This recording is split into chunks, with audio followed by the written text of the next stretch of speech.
नमस्कार, प्रणाम, जय मिथिला। मिथिला भ्रमण में अपने सबके स्वागत अछि।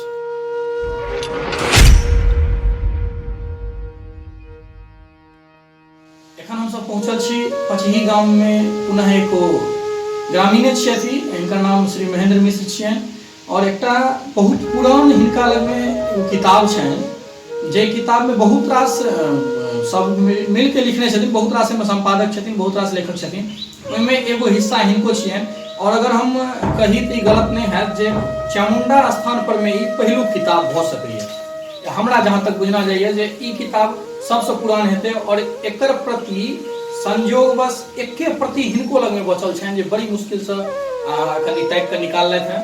काफी अथक प्रयास के बाद हमरा सबके हाथ आयल हैं जे एहिसँ हम देख एठाम गाँव में हम घुमलहुँ हैं, बहुत आदमी से भेंट केलहुँ, बहुत आदमी जानकारी दिलथि। चामुंडा मंदिर के प्रांगण में सेहो गेल रही हमसब, लेकिन ओतऽ अलग अलग आदमी के अलग अलग रहै छनि। किछु लोग के कहब छनि जे भगवती 1500 साल पहले एतऽ आबि गेल रहथि, चामुंडा स्थान में हुनका पर में आक्रमण भेलनि, वो मिट्टी फाटि गेलै, वो चलि गेलखिन। किछु आदमी कहब छनि 500 साल, किछु आदमी औरंगजेब काल के बात करै छथि, 300 साढ़े 300 साल पुरान। अहाँके की लगैए ई किताब में अहाँ लिखने छियै? किताब में बहुत रास लेखक सब छथिन और ओ किछु ने किछु शोध कऽ के लिखने हेतै। अहाँके की लगैए जे चामुंडा भगवती कोन समय में एहिठाम आयल रहथिन? चामुंडा भगवती पश्चिम ओकर हमरा सभक नजर में या शोध पत्र जहिया तक ई पुस्तक निकलल छलै, संपादित भेल छलै, ताहि दिन तक ये शोध पत्र से ज्ञात भेल छलै हमरा सबके।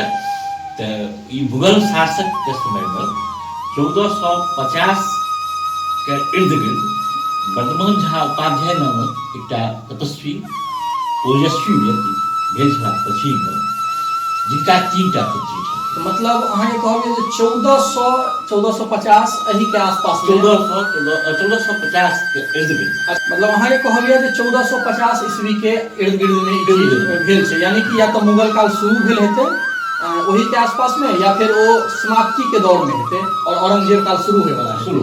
क्या कि ई चीज के देखियो प्रमाणित नहीं कऽ सकैए, लेकिन अहाँ अगर पुस्तक के शोध के हिसाब से मानै छियै अहाँ तो 1450 के इर्द गिर्द अहाँ मानै छियै। ओहिठाम का स्टोरी किछु पता लागल है जे तीनू जे हलखिन भगवती ओहिठाम फुलवारी रहे, जाहिमे ओ फूल तोड़ै लेल गेल रहथिन, ग्रामीण से जे जानकारी भेटल हन, और ओहिठाम किछु सैनिक आयल रहै। तऽ अहाँके की लगैए एहिमे सत्यता कतऽ तक छै? निश्चित ई बात सत्य छै जे वर्धमान झा उपाध्याय बहुत पैघ तपस्वी पुरुष छलखिन हँ और हुनकर तपस्या स्थल ओतहि छलनि। ओतहि हुनकर एकटा फुलवारी, जे वर्धमान उपाध्याय के बगीचा के नाम से फुलवारी के नाम से जानल जाइ छलै, और वर्धमान झा उपाध्याय पूजा वो तीनों बहिन प्रतिदिन सवेर के वही फुलवारी से फूल तोड़ के वर्धमान झा उपाध्याय पूजा के ओरियन करै छलखिन। तऽ ओ निश्चित रूप से बात के मतलब सत्य छै ई बात, एकदम पतो जे छै ई शोध में सेहो आबि गेलैए जी। तऽ एहिठाम मतलब कहल गेल छै जे ओ तीनू बहिन गेलखिन तऽ हुनका पर आक्रमण भेलै या फिर ककरो अबैत देखलखिन। तऽ एक किताब के हिसाब से अहाँके की लगैए जे की भेल? भेल ई रहै जे ओहि समय में मुगल सेना जे भगवानपुर जे तत्काल ओहि समय के एकटा राजा के सिपाही के केंद्र छलै ओतऽ। अच्छा, मतलब पचही से लगभग तकरीबन 12-15 किलोमीटर दूर भगवानपुर है, दक्षिण और पूरब कोन में अछि। हाँ, तऽ ओतऽ से मार्ग एकटा सीधे कच्ची रास्ता जे एखनो विद्यमान छै। जी जी जी। तऽ ओ ओहि पहिने ओहि रास्ता से सेना सब जे छै से अबै जाइ छलैए। ई तीनों बहिन जखन ओतऽ फुलवारी में फूल तोड़ि रहल छलखिन और जखन हुनकर सबके जे छै से अवस्था युवा हेबाक योग्य भऽ गेल छलनि, तखन तीनों बहिन हुनकर एकटा भाय छलखिन बटु, भैरव के नाम से जानल जाइ छलखिन वो। तऽ ओ चारू गोटे फूल तोड़ि रहल छलखिन। ओहि समय में दक्षिण दिशा से घोड़ा पर मुगल सेना अबै छलै, जे मार्ग ठीक चामुंडा स्थान से पश्चिम सटले पश्चिम से जा रहल छै।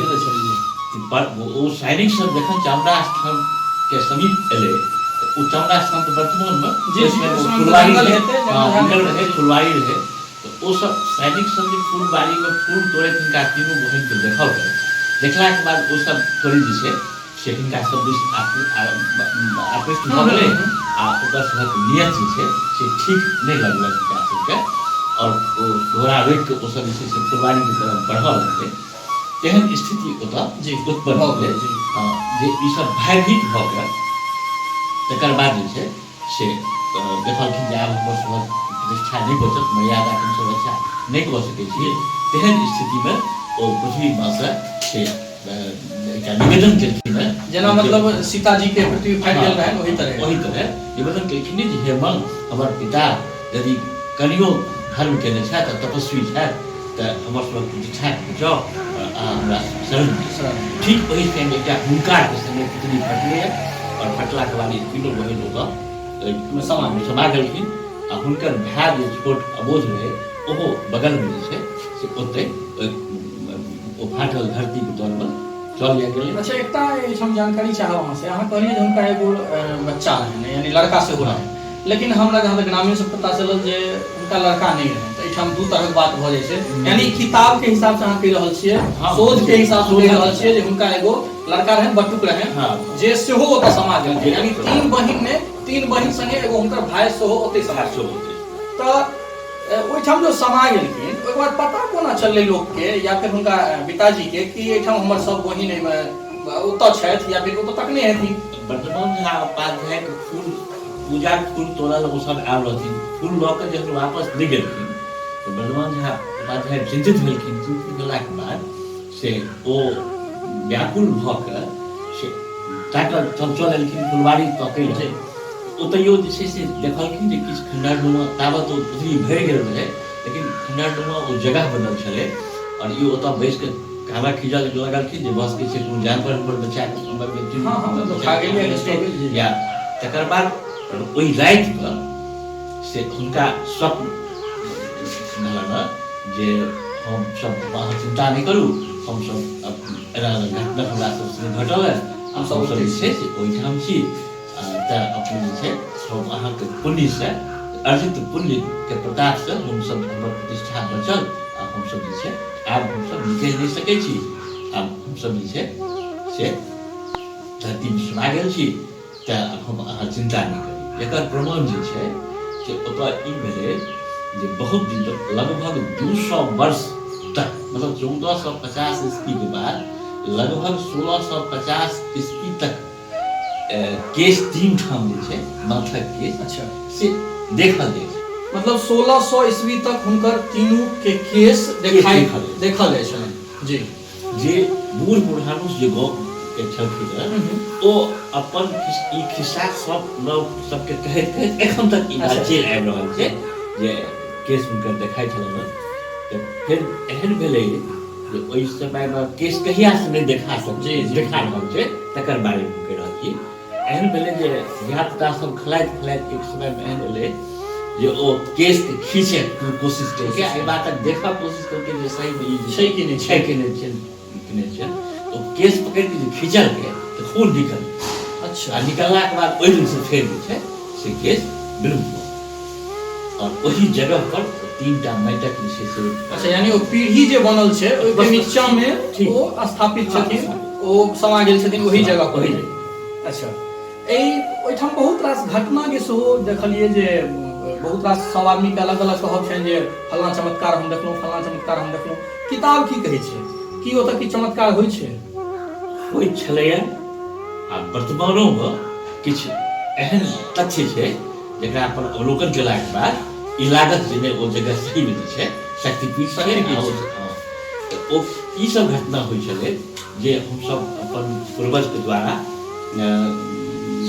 सुनैत गेलहुँ एहि पर सोच सेहो भऽ चुकलै जी।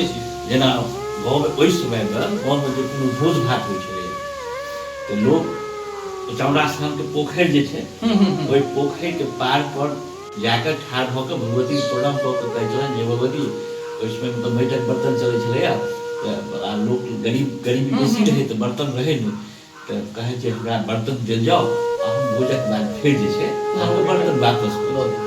तऽ ओ बर्तन जाइत लग से जे छै से अपने डायरेक्ट आबि जाइ छलै किनारा। अच्छा, मतलब पोखरिमे से बर्तन निकल निकल के आबि जाइ छलै किनारा, लोक अपन ओ बर्तन लऽ कऽ भोज भात कऽ कऽ। ई मतलब सुनल बात कहि रहल छी या देखल बात कहि रहल छी? ई जे पूर्वज लोकनि जे कहैत एला है से हमसब एहिमे किताब में एगो हम देखै छियै एगो लिखल अछि, एक अलौकिक घटना श्री कंटीर झा द्वारा लिखल छै। ओहि समय में भूतपूर्व सरपंच ई की छियै? हाँ ई ओहो वही क्रम में ओहो ई जे एहिमे लिखल अछि जे मतलब हुनकर चामुंडा मंदिर के काज प्रारंभ छलनि बननाइ, ओहिसँ रिलेटेड किछु बात कयल गेल छै एहिमे। हाँ चामुंडा स्थान के जे समय में काज होइ छलै ने तहू समय में देखल जाइ छलै है, जेना राति के ओतऽ रहब मुश्किल भऽ जाइ छलै, ई की छै से गप कहै छी, ओतऽ वर्जित छलै राति के रहनाइ। तऽ मंदिर के निर्माण के समय में किछु लोग जे छै से किछु युवा चाहलखिन जे हम ओतऽ रही, लेकिन ठीक 12 बजे राति के से एकटा घुंघरू के आवाज होइत ओतऽ देखल तऽ किछु नहि देखलै, मुदा आवाज मतलब सुनाइ देलकै जे घुंघरू बाजि रहल छै और स्थिति ओतुका भयावह डरावना। तखन ओ सब पड़ा के जे छै से सब चलेला, तऽ ई सब देखाइत अबै छै। तऽ मतलब ई जे अहाँ कहि रहल छी मंदिर बनबै, ई नया मंदिर जे बनल छै तकर बात कऽ रहल छी या ई सब पहिले से तंगे मंदिर एकटा 1900 ईस्वी के समय में जे छै। यहाँ से पूछैये वाला छलहुँ जे मंदिर के इतिहास की छै, मंदिर कहिया बनलै एतऽ? मंदिर ओ 200 साल तक कहलियै अहाँ जे केस देखाइ छलै, ओकर बाद ओ केस सब विलुप्त भऽ गेलै, पीढ़ी स्थापित भऽ गेलै हुनकर मिट्टी के, ओहिके बाद ओहिठाम मंदिर के निर्माण कहिया भेलै? हाँ तो मंदिर सब ओ जे पहिल मंदिर के निर्माण भेलै जी ओहू से पहिले से झोपड़ी छलै। अच्छा, ओकर बाद झोपड़ी देल गेलै, झोपड़ी देल छलै, ओहि समय में ईंट नहीं रहे। हाँ हाँ समझ में झोपड़ी छलै। तकर बाद जे छै भेलै कन्हौरी टोल के से छला एकटा जे छै माधव माधव झा जी, माधव झा छला जे जिनका बेटा नहीं छलै, तऽ ओ भगवती जी के उपासक छला। ओ देखलखिन जे एतऽ जे छै से ई भगवती ओ पूसा घर में बहुत दिन से रहेली है, कि क्या ने एकटा जे छै से छोट सन मंदिर के निर्माण कयल जाय। ओहि समय ईटा के पहिल मंदिर बनौलखिन, जे एखन नहि छै, ओ टूटि गेल छै। ई वर्तमान जे मंदिर देखै छियै अहाँ से नहि छै। ओ ओहिसँ लगभग जे छै से ई 1900 यानी अगर देखल जाए हम सब कहि सकै छी जे फूसा घर के बाद अगर पहिल मंदिर निर्माण करेलखिन तो माधव झा नाम के व्यक्ति करवेलखिन। अच्छा, आ वो लगभग कते ईस्वी पुरान कहानी है?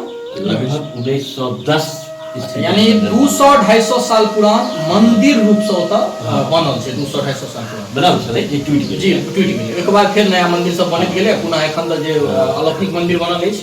एहिमे एकटा अहाँके लिखल एहिमे एगो आलेख भेटैया, आश्चर्य मुदा सत्य। हाँ ई लिखल अछि, लेकिन हम चाहब जे हमर जे दर्शक सब हुनका सबके अहाँ बतबियौ जे एहिमे की छलै।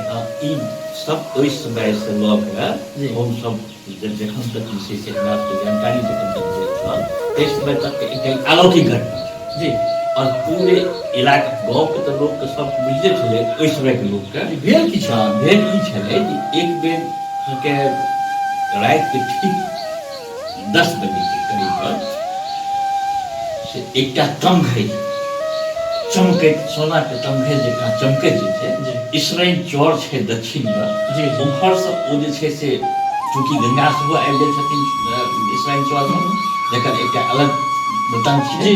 तऽ ओ चौर से एकटा सोना के तमघैल जेना उड़न तस्तरी एक जे छै से एलैया, तेना जे छै से ओ चमकैत एलै और चामुंडा स्थान के पोखरि में आबि कऽ जे छै से प्रवेश कऽ गेलै। जाय छल ठीक ओ जे छै से पानिक तर में चल गेलै और ओकर पाछू एकटा पाड़ा जे छै अच्छा से आबि रहल छै, मतलब ओहि तमघैल के पाछू जे पाड़ा ओहि पोखरि पर आबि कऽ फेर ओ बिलीन। अच्छा, मतलब आगू आगू तमघैल आ पाछू पाछू वो पाड़ा। अच्छा, जे ओ जे छै एही घटना के अहाँ एहिमे जिक्र केने छियै। ओ तमघैल फेर देखेलै। अच्छा, किछु आदमी द्वारा किछु दिन का बाद फिर ओ पोखरि से ओ तमघैल जे छै से निकलि कऽ बाहर मतलब वो देखाइ जे जाइ छै फिर आबि जाइ छै। अच्छा अच्छा, तो ई एकटा अलौकिक घटना छलै जे पूरे इलाका के लोग ओहि समय में जे छै से पटना सब मंत्री तंत्री सब जे आलखिन, क्योंकि गाछ ठाढ़ भऽ गेल रहै। हाँ, ई नीक अहाँ प्रसंग छेड़लहुँ जे ओहिठाम शायद ओहि समय में जगन्नाथ मिश्र जहाँ तक जानकारी भेटल जे मुख्यमंत्री रहथिन और ओहो तक आयल रहथिन। तऽ ई की छै गाछ वाला जे बात छै, ई तऽ मतलब अद्भुत बात छै। खसि सकैए गाछ, सुनि सकै छियै, बुझि सकै छियै जे गाछ खसि पड़लै, ककरो गाछ खसि पड़ै छै आइ काल्हि, और लेकिन ककरो गाछ खसि पड़लै और पुनः ओ ठाढ़ भऽ गेलै, ई घटना मतलब सही बात छै। अगर जगन्नाथ मिश्र वाला बात छै तऽ हाल फिलहाल के घटना, बहुत बेसी टाइमो नहीं कहल जाए एकरा, बहुत बेसी समय नहीं भेलैया।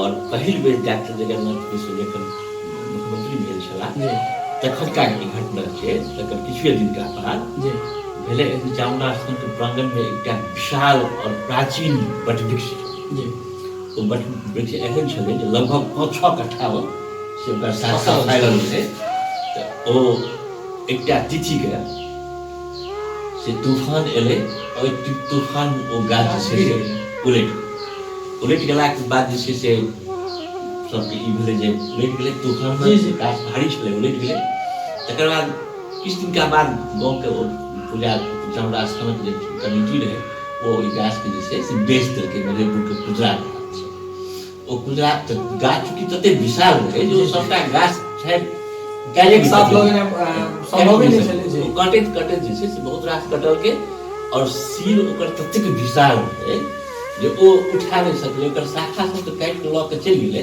लेकिन ओकर सील ओ नहीं उठा सकले ठीक जाहि तिथिके ओ गाछ खसल रहै ओही तिथिके दोसर वर्ष जी मतलब अगिला जी आबि के से हल्का तूफान जकाँ एलै वर्षा भेलै आ ओ जड़ि जे छै से ठाढ़ भऽ कऽ फेर अपना जगह मतलब ओकर काटल शाखा ऊपर आ जड़ि जे छै से ठाढ़ चूँकि गड्ढा ओहिना रहै एक हिस्सा नहि भेल रहै तऽ ओ ठाढ़ भेलाके बाद जे छै से भोरमे जहन पूजा करै छै चामुण्डा स्थान महिला सब सबसे पहिले गाँव पर से जाइ छै पूजा करैके लेल तऽ ओ सब 3-4 बजे भोर से शुरू भऽ जाइ छै पूजा ओ सब जहन गेलै तऽ देखलकै गाछ ठाढ़ भेल तो सब पूजा पाठ छोड़ के दौड़ल ले गांव पर जे एना बात भेलै ओ गाछ ठाढ़ भऽ गेलै फिर सब तकर बाद सुनला के बाद दौड़ै लागि गेलै और ई होइत जे छै से जखन लोक सब देखलकै तऽ गाछ तऽ ठाढ़ भऽ गेलै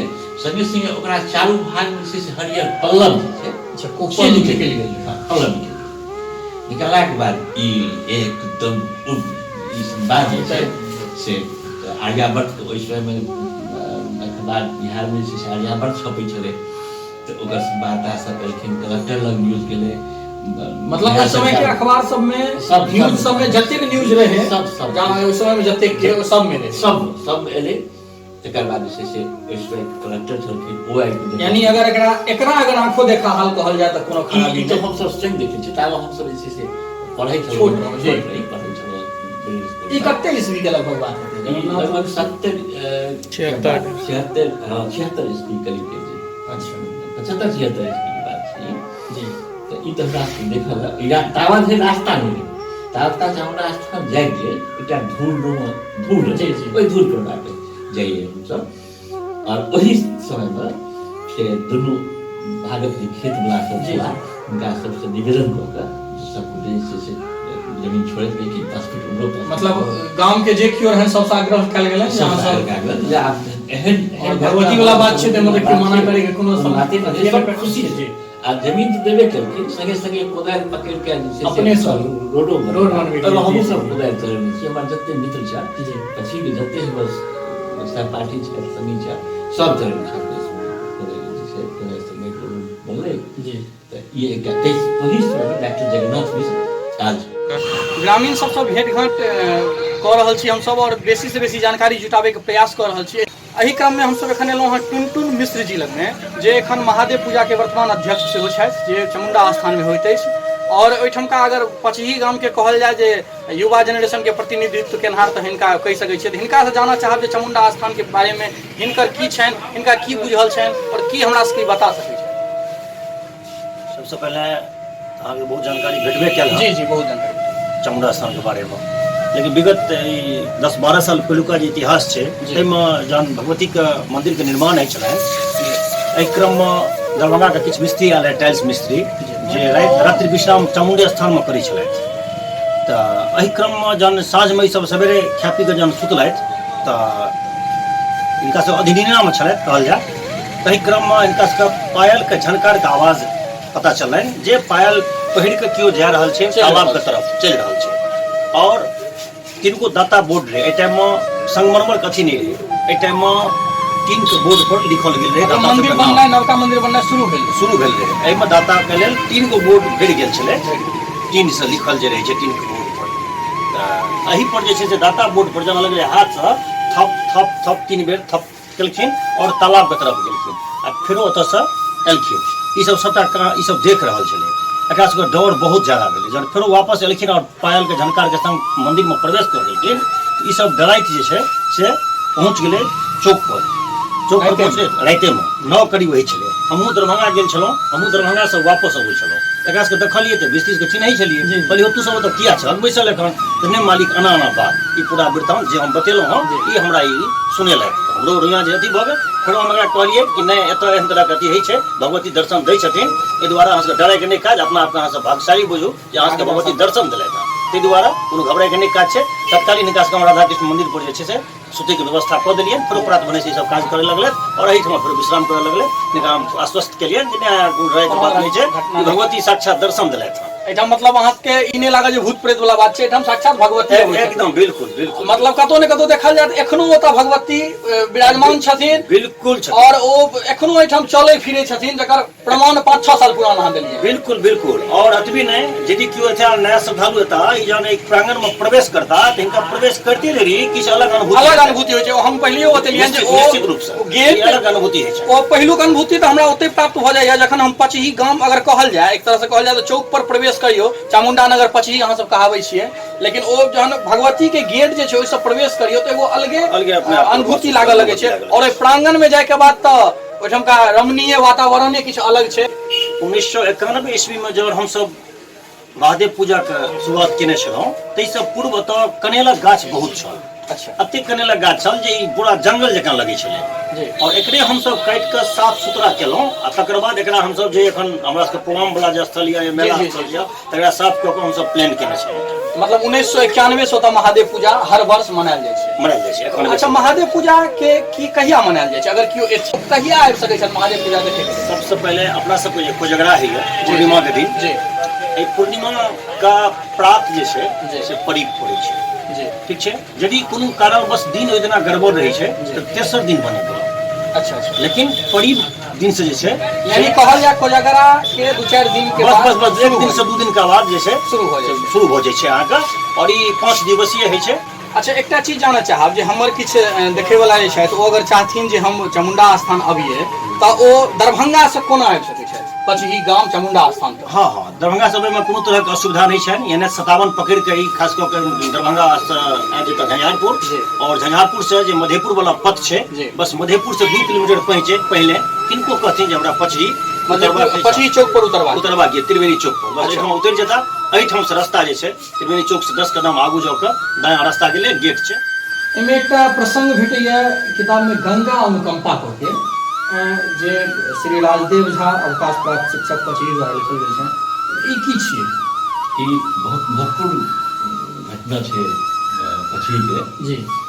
ब्रह्मन झा उपाध्याय सिद्ध पुरुष सराहे संगे संगे ओ अलौकिक शक्ति हुनका प्राप्त छलनि। घटना एहन भेलै तऽ हुनकर माय जे वयोवृद्ध छलखिन, 90 वर्षीय भऽ गेल छलखिन, तऽ ओ एक बेर जिद कऽ देलखिन जे हमरा बौआ गंगा स्नान करो। अच्छा। हमरा गंगा स्नान जेबाक इच्छा भेलै। तऽ ब्रह्मन झा कहलखिन जे आब अवस्था नहीं है, चलै छलै कोनो सवारी नहीं रहे, एकटा मात्र व्यवस्था रहे पालकी के, तो वो तो पंडित और तपस्वी छला तो हुनका ओ संसाधन नहीं रहे। ओ माय कहलखिन जे ठीक छै तऽ हम जे छै से जो गंगा एते आबि जाए तऽ की हर जाए, अहाँके से स्नान करैमे कोनो दिक्कत कहलखिन जे नहि, हमरा अहाँ पर विश्वास है, अहाँके तपस्या पर विश्वास है, अहाँके शक्ति पर विश्वास है, अहाँ यदि गंगाके कहबै जतऽ एखन चामुंडा स्थान छै जतऽ पहिले फुलवारी रहै हुनकर, ओतऽ ब्रह्मन झा उपाध्याय गंगा आराधना करऽ लगलखिन। 2 दिन तक आराधना केला के बाद तेसर दिन से ओ माय घर पर रहथिन, तऽ माय के फेर अबैके ओहि जगह पर अबैके जे छै से गंगा के संकेत हुनका भऽ गेलनि जे गंगा आबि जेती, तखन जे छै माय के ओतऽ बजा देलखिन। माय जहन ओतऽ पहुँच गेलखिन तऽ देखलखिन जे कमला नदी एखन छै ताहि दिस से बहुत पैघ बाढ़ि जे छै से जेना समुद्रमे ज्वार भाटा उठैए तेना सनके एलैए, आ ओ चामुंडा स्थानके धरि जतऽ छै ततऽ तक पानि भरि गेलै। अच्छा। भरि गेलाके बाद जे एखन श्राइन चौरके नामसँ जानल जाइ छै, भरि गेलाके बाद मायके ई भेलनि जे आब ई गंगे छथि या कहीं कमला कोशीके जल भऽ जाय होइ, ओ कहलखिन जे हाँ एकटा बात गंगा आबि गेली तकर किछु प्रमाण जाल हमरा नहि देखाएल हम, तऽ हम पुनः बुझलहुँ जे गंगा छथि। फेर वर्धमान झा उपाध्याय मायके ओहि जिज्ञासाके सुनि कऽ ओ गंगासँ स्तुति करै छथिन जे हे माँ, हम हमर माँके विश्वासक लेल अपने किछु एहन प्रमाण दियौ जाहिसँ हिनका विश्वास होनि जे अहाँ आबि गेल छी। तऽ गंगा ठीक ओहि जलके बीचसँ से अपन गंगना उठाके हाथ उठाके गंगा उठाके देखलखिन और हुनकर वर्धमान झा उपाध्याय एखनो दिन रोमटा ठाढ़ भऽ रहल छै। सही बात छै, हमरो सबके नया भुटि रहल छै। भुटि रहल है ओ जे छै से देखलाके बाद हुनकर माता विश्वास भऽ गेल जे गंगा आबि गेली है, ओ जे छै से फेर स्नान केलखिन है। और ओकर प्रमाण जे समयमे ई गाछ ठाढ़ भेल छलै ताहि समयमे तत्कालीन जे जिला अधिकारी छलखिन डॉक्टर अशोक सिंह, ओ यदि हुनका ई बात पता चलल जे गंगा आबि चुकल छथि एतऽ, तऽ ओ गंगा चौर श्राइन चौरके जलके जे छै से शोध करलखिन जी। और शोधमे ओहि समयमे से ई साबित भऽ गेलै जे सामान्य गंगाजीके जे जल छनि ताहिसँ 7% जे छै से श्राइन चौरके जल से एखनो ओकर एखनो छै जे एखनो अहाँके गाँवक जे मलाह सब छै जे श्राइन चौरमे रहै छै या माल जाल चरबैवला छै, ओ सब एखनो ओ पानि पीबै छै, मुँह लगाके सीधे पीबै छै। ओकरा कहियो कोनो जे छै न सर्दी होइ छै न बुखार होइ छै। मतलब जहिना हमर गंगा पवित्र छै तहिना श्राइन चौरके जल जे गंगा जे एखनो विद्यमान छै। अच्छा अच्छा, आब तऽ मखानक खेती आ मतलब आ किछु अन्दरो चलि गेलखिन हँ, अन्दरो चलि गेलखिन हँ, लेकिन ई तऽ हमरो सब कहले ई जे हम सब देखते छियै जे छै हमहूँ सब बल्कि शुरू गुला पानि पीने छियै जे छै ओहि ई सब प्रमाण जे छै से ओहिना। अच्छा, वर्धमान झा जे छलखिन ओ अही गाँवके छलखिन या अगल बगलके कोनो गाँवके छलखिन? ई एहि दुआरे पुछलहुँ जे फुलवारी बहुत दूर छै, भऽ सकै कोनो आओरो कारण, लेकिन फुलवारी बहुत दूर छै, बस्ती ओहि समयमे आओर पाछू हेतै, बस्ती एखन चौक तक छै। ई बस्ती पहले कस्बा पछीके नामसँ जानल जाइ छै। अच्छा, जे कस्बा बाजार एकटा माटिक बर्तनके लेल ई बाजार प्रसिद्ध छै। एकर वर्तमान जे बस्ती छै वर्तमान जे बसावट छै, ई बसावट ओहि समयमे ओहि समयमे ई पाखड़ी गाछ जे अछि चामुण्डा स्थानके बगलसँ कोइ ओतऽसँ लऽ कऽ ई हमरा सबके एकटा अर्जौनी बाग छै, ई खरहरि छै, एतऽ तक जे छै से छलैए ओ बसावट, जेकर एखनो उदाहरण छै जे ओ माटिक एखनो जे 1-6 कोदारि मारबै तऽ ओ माटिके ओ झुटका सब जे ओहि समयके जे बर्तन बनै छलै माटिक तकर जे छै से झुटका सब निकलै सबटा, मतलब पूरे। तऽ मानल जाइ छै जे ओ बाजार ओतऽ छलैए छलै, जेकर चूँकि लम्बा लगभग 1.5 किलोमीटरके रेंजमे एखनो कतहु जे छै से खोदबै तऽ ओ झुटका निकलत। जे झुटकाके अगर ओकर उम्र निर्धारण होइ तऽ प्रायः वएह उम्र एखनो एतै। यानी अगर एखन शोध पर में जाय लोग तो कोई झुटका से निकाल सकैया जे बस्ती के उम्र कते छै, ओहि समय में कते। हां, निश्चित। आप तो C14 जी आगे बढ़ि गेलै, C14 के प्रयोग केलाक बाद झुटका के आयु निर्धारित भऽ जेतै जे ओ बस्ती पहिले ओतऽ छलै, वर्तमान बसावट से अलग छै। अच्छा अच्छा, तऽ ई तऽ बाढ़ि भूकंप के चलते जे छै से बस्ती वर्तमान झा उपाध्याय एही गाँव के नहीं, वर्तमान झा उपाध्याय वर्तमान शोध मुताबिक पहले तो हम सब बुझे चलिए ना जे ओ पछिए के छला है जी, लेकिन वर्तमान झा उपाध्याय पर जे विस्तृत शोध भेलै है जे तत्कालीन जिलाधिकारी अशोक कुमार सिंह के मार्गदर्शन में भेल छलै है, जब ओ शोध जखन एलै तखन एहि बातक पता चललै जे नहीं वर्तमान झा उपाध्याय पछिक नहीं छला, हुनकर मूल बेरोचा से जुड़ल छलै। अच्छा, ओ सब जे छै से मतलब शोध के हिसाब से मानी तो वर्धमान झा उपाध्याय बेलोचा रहनिहार छलै। बेलोचा लखनऊ प्रखंड के वर्तमान में लखनऊ प्रखंड के बेलोचा गाँव के निवासी छलै शोध हिसाब से। बाकी ग्रामीण के हिसाब से तो पछही के छै, और ग्रामीण में बाकी जे केओ जानै छन चामुंडा भगवती, अगर सीधा शब्द में बुझियो चामुंडा भगवती अगर पछही के छथि, पछही सँ छथि, पछही के नहि छथि कियाकि सबके छथि, पछही के अगर चामुंडा भगवती पछही सँ छथि तऽ हुनकर पिताजी सेहो पछही सँ छै, लेकिन शोध के हिसाब से मानी तऽ ओ बेलोचा के छै। ई वर्तमान जे अद्यतन शोध छै से ओना और एखन काज ऊपर और चल रहा लेकिन ई शोध करे वाला विषय भ सकैया और एहि पर अगर एकरा ध्यान से देखल जाए तो भ सके बहुत बड़का ई तीर्थ स्थल के रूप में उभर सके जे हिसाब से उभरबाक चाहिए ओहि हिसाब से कनी देखल जाए तो या तो सरकार के कहल जाए या ग्रामीण स्तर पर कहल जाए जे स्तर पर कहल जाए ओहि हिसाब से एठमका पब्लिसिटी नहीं कयल गेल छै या फिर ओहन तरह के देखायल गेल नहीं छै ओहन मेन बात छै जे एतुका जे इतिहास छै ओकरो पता नहीं छै आइ हम सब वएह कोशिश कर रहल छी जे एतुका इतिहास जे ओरिजिनल इतिहास छै ओ इतिहास के देखाबी लोग एतऽ अबै छै महादेव पूजा के मेला देख के चलि जाइ छथि लेकिन मेन जे एतुका फोकस छै अगर हम देखी तो मिथिले नहीं बिहारे नहीं पूरा देश में अगर सिद्ध पीठ के हम बात करी तो एहिमे एकटा चामुंडा भगवती स्थान सेहो कतौ ने कतौ अपन जगह रखै छै निश्चित रूप से ई चामुंडा स्थान के चामुंडा भगवती के यदि विश्व मानस पटल पर नहीं देशक मानस पटल पर या मिथिला के जे तपोभूमि छै एहि तपोभूमि में ई सर्वोच्च स्थान भ सकै छै क्योंकि एखन तक एहि पर केओ भी या तो राजनेता अथवा कोनो शोधकर्ता तेहन शोधकर्ता जे एकरा बहुत दूर तक लऽ जाय या एहन युवा पीढ़ी जे जुझारू भऽ के जगह के जे वास्तविक स्थिति छै जे वास्तविक एकर इतिहास छै तकरा एखन तक जे छै से राज्य के मुख्यधारा हॉस्पिटल पर या देशक आनि सकै छै लेकिन एखन तक कोशिश नहीं भऽ रहल छै प्रयास नहीं भऽ रहल छै जी हाँ तो ई अगर प्रयास होय ई जगह बहुत पैघ जे छै से शक्तिपीठ सिद्धपीठ के रूप में से एगो लेखक के तौर पर चामुंडा भगवती के लेल जे अहाँ लिखने छियै या जे कुछ अहाँ के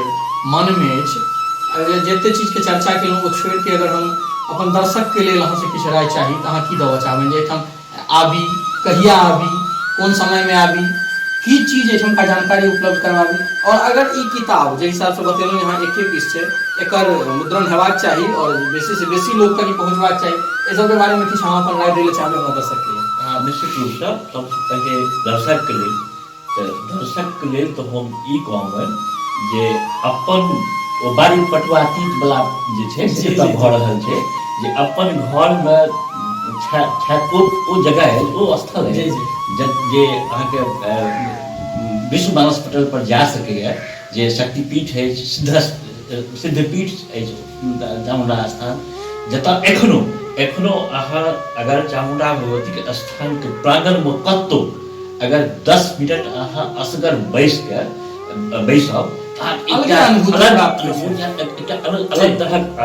अलग तरहक शांतिक अनुभूति जे अन्यत्र नहीं एतऽ एकटा विचित्र एखनो हाँ बिल्कुल सब हमहूँ सब गेलहुँ हैं तो हम सब अपनो मतलब अपन फील केलहुँ हैं तो जाके निश्चित रूप से कतबो अहाँ अगर विचलित मोन लऽ कऽ जायब ओतऽ तऽ अहाँ ओतऽ बैसलाके बाद 10 मिनट में अहाँके अंदर में एकटा अजीब शांति और एकटा अजीब आनंद शांति के संगे एकटा अजीब आनंदक अनुभूति हैत जे वर्तमान में सेहो जे छै से विद्यमान छै जकर अनुभूति कयल जा सकैए कऽ सकै छी तऽ सबके कहबै जे अधिक से अधिक